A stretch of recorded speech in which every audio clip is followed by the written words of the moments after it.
Paz e graça do Senhor Jesus a todos. Bem-vindos ao canal da EBD da Assembleia de Deus Madureira de São Miguel do Araguaia, em Goiás.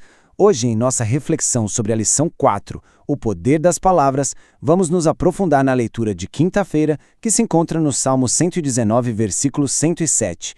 O salmista clama: "Estou aflitíssimo, vivifica-me, ó Senhor, segundo a tua palavra." Essa aflição, meus irmãos, não é apenas um sentimento distante, é a mesma pressão espiritual que Neemias enfrentou e que muitos de nós enfrentamos hoje quando a obra de Deus é alvo de ataques.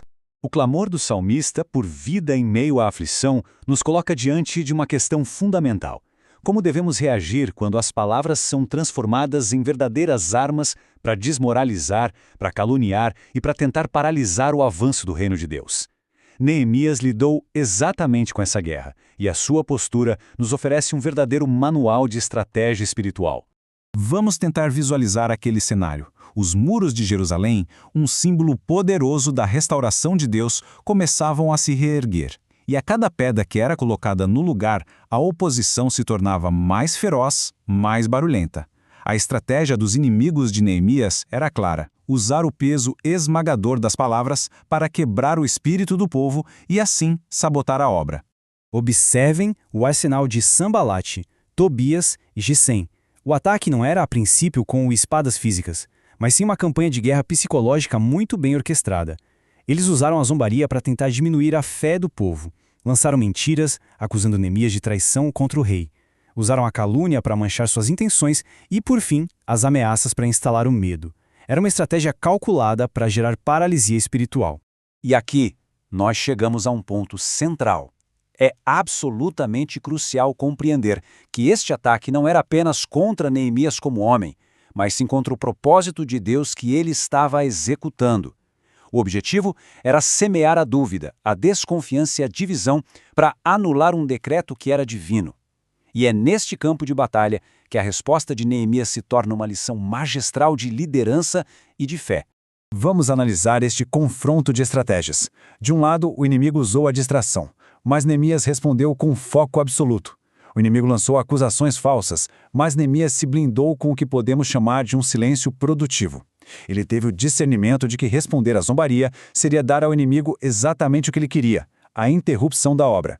Sua recusa em se envolver no debate não foi um sinal de fraqueza, mas sim uma poderosa demonstração de força espiritual. Essa declaração de Neemias é sem dúvida o ponto alto da sua firmeza. Ele não gastou um minuto sequer defendendo a própria reputação, porque a sua identidade não estava em jogo, ela estava firmada em Deus. Ele sabia quem o havia chamado e tinha plena consciência da magnitude da sua missão. Por isso, sua resposta não foi um argumento. Foi uma declaração de propósito que desarmou completamente o adversário. Mas de onde vinha essa segurança inabalável? Não era de autoconfiança, muito menos de orgulho. A imunidade de Neemias à narrativa do inimigo era alimentada por uma fonte de poder muito maior. O fundamento da sua vitória, o motor da sua resiliência, era o poder que ele acessava através da oração. A força de Neemias vinha de uma vida de oração, algo que fica registrado em quase todos os capítulos do seu livro. Ele compreendia que batalhas espirituais não se vencem com recursos humanos. E quando olhamos para Cristo, nosso exemplo máximo, vemos o mesmo padrão. A oração precedia cada momento decisivo. O poder, as escolhas, os milagres, a submissão, tudo era banhado em oração. Para Jesus, a oração não era um ritual, era a sua linha de vida com o poder do Pai. O pastor David Yong Cho nos recorda de uma verdade profunda e prática. A oração não é um conceito teológico para ser admirado, é uma fonte de poder para ser acessada. Neemias vivia isso. Para cada novo ataque, sua primeira reação era buscar a Deus.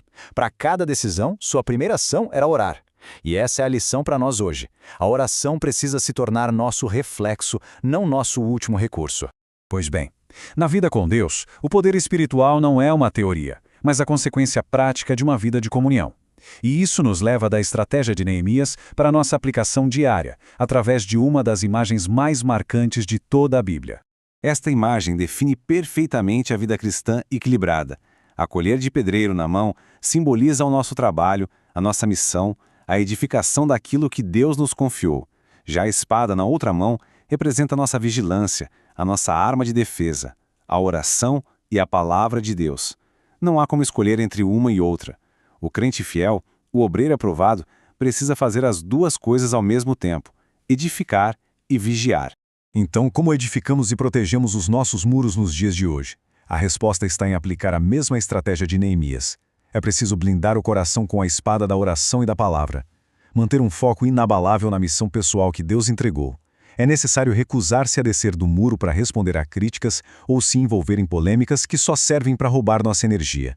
O que Deus nos chamou para construir é importante demais para ser interrompido. E eu encerro com esta reflexão para cada um de nós. A grande obra de Neemias eram os muros físicos de Jerusalém. Qual é a sua grande obra? Qual área da sua vida, da sua família ou do seu ministério Deus o está chamando para restaurar? E uma vez identificada, como você irá protegê-la com a colher em uma mão e a espada na outra, recusando-se a ser paralisado por palavras de desânimo? Que a graça e a paz do Senhor Jesus seja com todos vocês.